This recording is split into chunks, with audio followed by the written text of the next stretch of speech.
Good morning to DElEd second semester students. पाठ 2 आपका चल रहा था परिवेशी विषयों, सामाजिक घटनाओं और स्व अनुभवों पर चर्चा। तो इसी के अंतर्गत ये सारी चीज़ें आपकी हो चुकी थी और इस समय जहाँ तक हमने पिछली क्लास में कराया था उसी के आगे से हम शुरू करते हैं।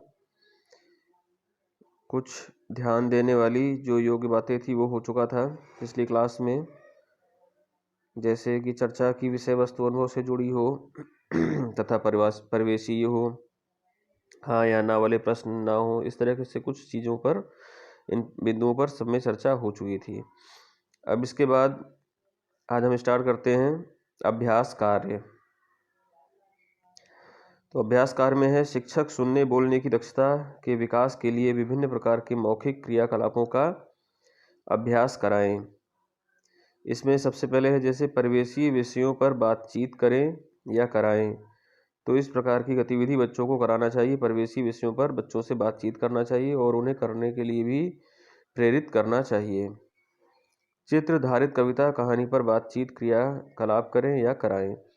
तो इस प्रकार से चित्र आधारित जो कविता कहानी या क्रियाकलाप है उसके संबंध में भी बच्चों के साथ बातचीत करना चाहिए और उन्हें बातचीत करने के लिए प्रेरित करना चाहिए। शिष्टाचार एवं दैनिक व्यवहार से संबंधित क्रियाकलाप, इस प्रकार से शिष्टाचार एवं दैनिक व्यवहार से संबंधित क्रियाकलाप भी बच्चों को कराए जाने चाहिए। बाल गीत, कविता, पहेली, लोकगीत सुने और सुनाएं। इस प्रकार की गतिविधि भी बच्चों के समक्ष प्रस्तुत की जानी चाहिए। क्रम बदलकर अभ्यासों गतिविधियों को कराएं। जिस क्रम में हम सारी गतिविधियां बच्चों को करा रहे हैं उनके आपस में क्रम बदल करके भी अभ्यास और गतिविधियों को कराया जा सकता है। उत्सवों, पर्वों, त्योहारों पर सामूहिक चर्चा करें, बच्चों को बोलने का पर्याप्त अवसर दें।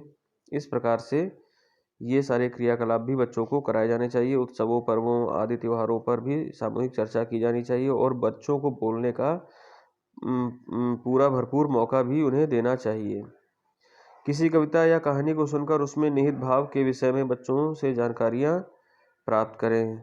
जो कविता होती हैं बच्चों के सामने उन कविताओं को प्रस्तुत किया जाए और उसमें क्या भाव अभिव्यक्ति हो रही है, उसमें कौन से भाव निहित हैं, इसके बारे में भी बच्चों से चर्चा की जानी चाहिए। किसी दृश्य, घटना, स्मरणीय यात्रा के विषय में बच्चों से सुने एवं सुनाएं। बच्चों को अभिव्यक्ति का अवसर दें। इस प्रकार जो बच्चों को किसी दृश्य, घटना या रमणीय यात्रा के विषय में भी बच्चों को सुनाना चाहिए और बच्चों से भी इन सब चीज़ों के बारे में सुनना चाहिए। इस प्रकार से बच्चों को अभिव्यक्ति के पर्याप्त अवसर उपलब्ध कराए जाने चाहिए। किसी सामाजिक घटना जैसे नाव दुर्घटना, कार दुर्घटना या इस तरह से कुछ चीज़ों पर भी बच्चों से चर्चा की जा सकती है और बच्चों से भी इस बात का उन्हें अवसर दिया जाना चाहिए कि जिससे वो इस प्रकार की घटनाओं के बारे में भी अपने शब्दों में अपनी भावाभिव्यक्ति कर सकें। इसके अतिरिक्त स्व अनुभव, बच्चों से विद्यालय आने और जाने के समय वह क्या महसूस करते हैं, इस पर बच्चों के स्व अनुभव, तो इस प्रकार के कुछ उदाहरण दिए हुए हैं कि इन चीज़ों पर बच्चों से चर्चा करना एवं उनसे इसके बारे में पूछना चाहिए। बच्चे जिस समय विद्यालय आते हैं उस समय वो कैसा महसूस करते हैं, एक उदाहरण के तौर पर दिया हुआ है कि स्व अनुभव के रूप में इस प्रकार के विषय को लिया जा सकता है। खेल खेलते समय बच्चों में कैसी भावना बनती है, इसको भी, ये भी सब उदाहरण के रूप में है कि किन किन विषयों पर बच्चों से स्व अनुभव के रूप में चर्चा की जा सकती है।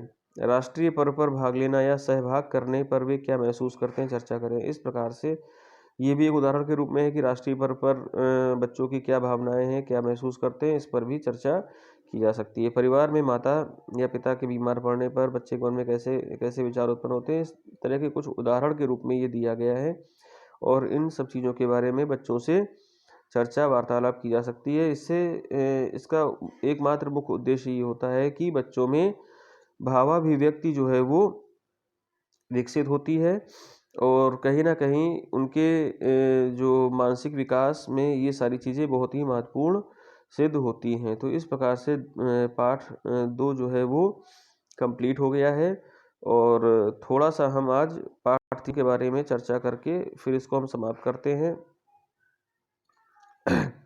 पाठ 3 है गद्य व पद्य के अंशों का शुद्ध उच्चारण, लय एवं उतार चढ़ाव के साथ पढ़ना बोलना एवं इसके उद्देश्य क्या है।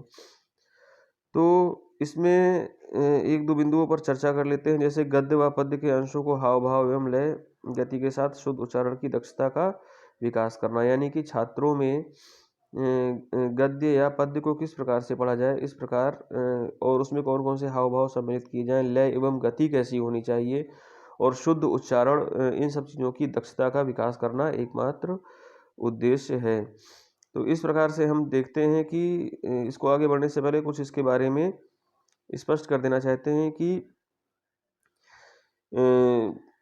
जो बच्चे होते हैं वो जब प्राथमिक स्तर के होते हैं तो उस समय उनके लिए अत्यंत महत्वपूर्ण हो जाता है कि वो उस समय जो भी उच्चारण करना सीखे, क्योंकि उस समय उनका मानसिक विकास, शारीरिक विकास प्रारंभिक अवस्था में होता है और उस समय जो वो सीखते हैं वो जिंदगी भर, जीवन भर जो है उसी प्रकार से उसका उच्चारण करते हैं और उसी रूप में ही उसे बोलते हैं।